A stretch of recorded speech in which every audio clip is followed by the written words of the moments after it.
আল্লাহ না করুক, যদি তোমার রেজাল্ট কোনো কারণে খারাপ হয়, তুমি ফেল করো অথবা তুমি এ প্লাস না পাও অথবা তোমার নাম্বার কম আসে তুমি যেটা প্রত্যাশা করছিলা তার থেকে, তবে কি করবা? অনেকে খুব ভীত শঙ্কিত কমেন্টে ঝড় বর্ষায় দিচ্ছ যে ভাইয়া খুব ভয় পাচ্ছি। স্বাভাবিক ভাইয়া, তোমাদেরকে যদি বলি কি এমন হয়েছে ভয় কেন বাবা, এটা মিথ্যা হবে। কারণ রেজাল্ট প্রকাশ হলে ভাই আমি নিজেই কাঁপাকাঁপি শুরু হয়ে যায়। আমার নিজের যতগুলো রেজাল্ট এখন পর্যন্ত পাইছি, আমার পড়াশোনা অলমোস্ট কমপ্লিট, তো যার কারণে এসএসসি এইচএসসি অনার্স মাস্টার্স সবগুলো রেজাল্টের দিনই আমার অবস্থা খারাপ হয়েছে। যতই বড় হই না কেন রেজাল্টের একটা পেশা থাকে।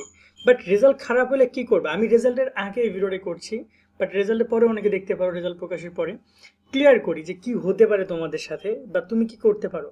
আমি অবশ্যই তোমাদেরকে বোর্ড চ্যালেঞ্জ নিয়ে এখানে ইঙ্গিত দিচ্ছি, বোর্ড চ্যালেঞ্জ নিয়ে কথা বলবো। বোর্ড চ্যালেঞ্জ করে রেজাল্ট পরিবর্তন হয় কিনা এই প্রশ্নটা অনেকেই মনে মনে করছো, রেজাল্ট কমে কিনা, তাদের অ্যান্সার দুইটা আমি দিয়ে দিই। বোর্ড চ্যালেঞ্জে কখনো রেজাল্ট কমে না, হয় বাড়বে নয়তো যেটা আছে সেটাই থাকবে, কিন্তু কোনো সময় কমবে না। সেক্ষেত্রে অবশ্যই তোমরা বোর্ড চ্যালেঞ্জের সুযোগটা মিস করবে না। দ্বিতীয়ত, বোর্ড চ্যালেঞ্জ করলে রেজাল্ট পরিবর্তন হবে কিনা। দেখো, প্রতি বছর 3-4 লাখ শিক্ষার্থী বোর্ড চ্যালেঞ্জের আবেদন করে এসএসসি পরীক্ষা শেষে। কারণ অনেকেই 1 মার্কের কারণে 2 মার্কের কারণে এ প্লাস পায় না।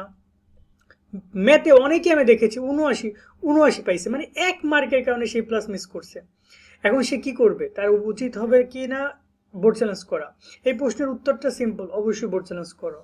দ্বিতীয়ত, অনেকে দেখা যায় ফেল করেছো, তোমরা তো অবভিয়াসলি বোর্ড চ্যালেঞ্জ করবা। গুগল প্লে স্টোরে যে এসএসসি রেজাল্ট লিখে সার্চ করে 1 নম্বরে কমলা কালারের এসএসসি রেজাল্ট 2025 লোগোযুক্ত এই অ্যাপস ইনস্টল করো। এই অ্যাপস থেকে মার্কশিট সহ এসএসসি রেজাল্ট দেখার পাশাপাশি কলেজ ভর্তি, ফল পুনরীক্ষণ, বোর্ড বৃত্তি, জিপে ক্যালকুলেটর সহ রেজাল্ট সংক্রান্ত সকল আপডেট ইনস্ট্যান্ট পেয়ে যাবে। ডাউনলোড লিংক ডিসক্রিপশন ও কমেন্ট বক্সে দেওয়া হলো। যদি তুমি ফেল করো, তুমি যদি পরীক্ষাটা ফেল করো, তুমি দেখো যদি কোনো কারণে যদি মানে বাই চান্স পাস করে যেতে পারো।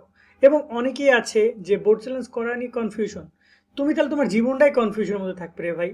একটা 150 টাকা খরচ করার মুরুদ নাই, একটা 150 টাকা খরচ করার সাহস নেই, তাহলে কিসের কি? আশা তো রাখো, চেষ্টা তো করো। যদি শিক্ষা মন্ত্রণালয় এর আগের বছরগুলোতে, এবছর শিক্ষা উপদেষ্টা অনেক বড় বড় কথা বলতেছেন যে সঠিকভাবে মূল্যায়ন করবে, তেমন কোনো সমস্যা হবে না, শিক্ষার্থীদের জিপিএ 5-এর দিকে নজর দিচ্ছে না, সঠিক রেজাল্ট যে যেমন পাবে তা সেটা মধ্যে এতে করে বোঝাই যাচ্ছে এবছর পাশের হার এবং হচ্ছে যে জিপিএ 5 কমতে পারে, স্বাভাবিক। জানি না, রেজাল্ট প্রকাশ হলে তোমরা হয়তো বলতে পারবা। সেক্ষেত্রে যদি বোর্ড চ্যালেঞ্জ যারা যারা করবে তাদের রেজাল্টগুলো যদি সত্যি খাতাগুলো খুবই গুরুত্ব আকারে দেখা হয়, তাহলে প্রতি বছর যে 3 লাখ শিক্ষার্থী অ্যাপ্লাই করে, 4 লাখ শিক্ষার্থী অ্যাপ্লাই করে, সেখানে মাত্র 10,000-15,000 স্টুডেন্টের রেজাল্ট চেঞ্জ হয়। বাট যদি শিক্ষা বোর্ড এবছর গুরুত্বপূর্ণ ভূমিকা রাখে বোর্ড চ্যালেঞ্জের ক্ষেত্রে এবং গুরুত্ব দেয়,